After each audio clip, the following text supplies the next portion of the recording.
Tata వీడుకోలు good bye ఇంక సెలవు Tata వీడుకోలు good bye ఇంక సెలవు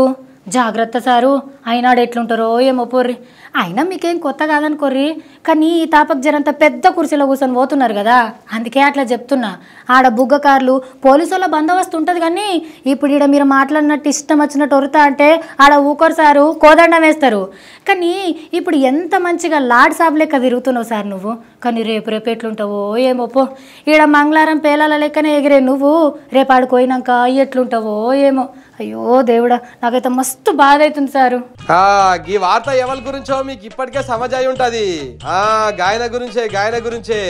పాపం అటు ఇటు 10 ఏళ్ల సంది ఆ ముచ్చట చెప్పి ఈ ముచ్చట చెప్పి తప్పించుకుందామని చాలా తిప్పలు పడ్డాడట కానీ లాస్ట్ కు కథ ఏడికి రావాలనో ఆడికే వచ్చింది బ్యాగుల పైసల కట్టలు పెట్టుకొని పోయి ఎమ్మెల్యేలను కొందామని చూసి దొరికిపాయే కదా గా కేసులో ఇక జైలుకు పోవుడు తప్పేటట్టు లేదంటున్నారు కట్టల మూటలతోని దొరికినా గానీ నాకేం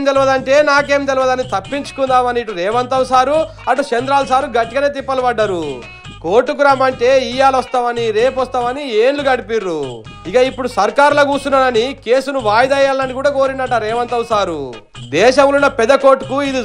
చూసి యాస్టకొచ్చింది మళ్ళా వాయిదాలు లేవు ఇన్నేళ్ల సంధి గిదే తిరుగుడు పెడుతున్నారు ఇది మంచి పద్ధతి కాదని జనంతా గట్టిగానే అరుచుకుందట ఈ వచ్చే ఆనకాలంలో కేసు ముచ్చటేందో ఖతం చేస్తుందట పుసుక్కున గురు శిష్యులు ఇద్దరిని దోషులే అని కోర్టు తేల్చింది అనుకో